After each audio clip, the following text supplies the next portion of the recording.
It is a pleasure to address this forum with leaders from around the world as we recognize the 30th anniversary of Ukraine's independence and the 30th anniversary of diplomatic relations between Israel and Ukraine, as well as the trilateral relationship between the United States, Israel, and Ukraine. The fate of our Jewish brothers and sisters everywhere in the world is of great importance to the American Jewish community. Our connection to this part of the world is particularly poignant, as many of us trace our lineage to the region. Jewish organizations in the United States labored tirelessly to secure the rights of refuseniks. We then participated in the rebuilding of Jewish life in the former Eastern Bloc in the 1990s and have remained deeply engaged in such efforts. The commitment to Jewish life around the world is a priority for the Conference of Presidents of Major American Jewish Organizations, 53 national Jewish organizations, which represent the full spectrum of American Jewish religious, political, and ideological life. We also share a commitment to fighting the worldwide increase in anti-Semitism. Anti-Semitism, which never completely disappeared, has returned with a vengeance.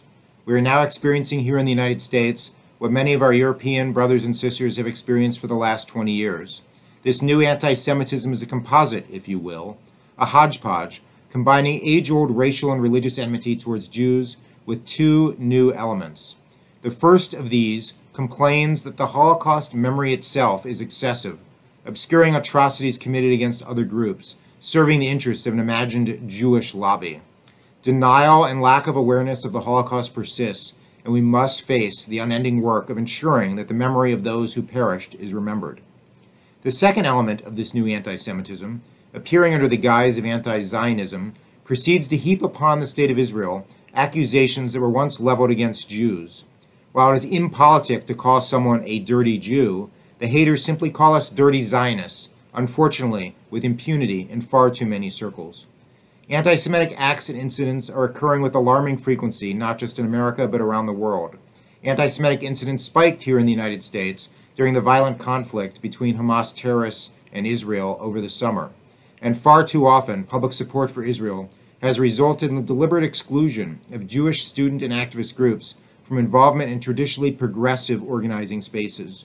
We know this phenomena has been a problem in Europe for far longer. But there are reasons for hope.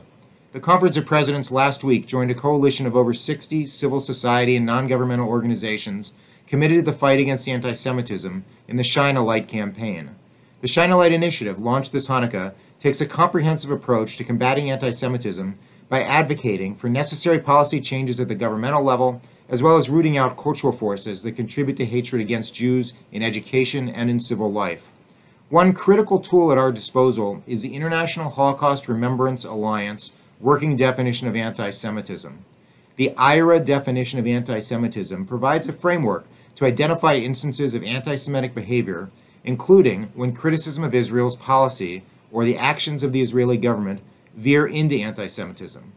Such criticism and denying Israel's right to exist or rejecting the right of self-determination for the Jewish people. We applaud the passage of anti-Semitism legislation in Ukraine this year and ask the Ukrainian government to take it one step further by formally adopting the IRA definition. We appreciate governments around the world, over 30 of them, who are using the IRA definition of anti-Semitism for education, training, and determining hate crimes and discrimination. In this critical fight, we must clarify what constitutes anti-Semitism and remain vigilant for mutating forms of anti-Semitic hatred, so that we can all avoid being bystanders in our communities.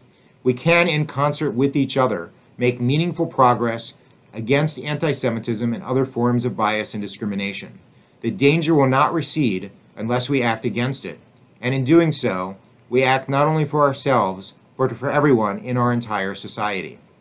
No one is ultimately safe in an environment where hate freely circulates.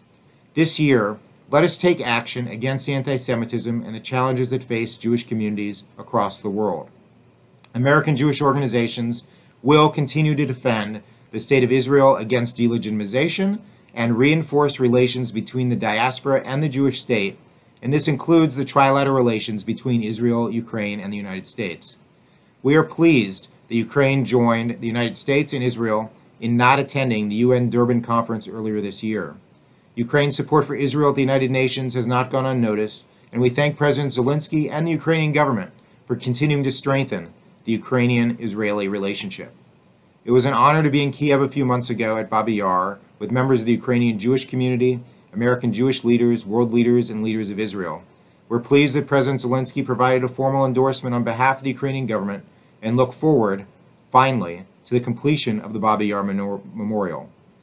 Now that the pandemic has begun to subside, I hope, too, to see many of my friends and colleagues at this conference in person next year. I sincerely appreciate the opportunity to work together as partners and engage here and now on the issues of our time, especially the critical issues of fighting anti-Semitism. And I'm deeply grateful for the relationships that unite and sustain us today. Thank you very much for the opportunity to address you.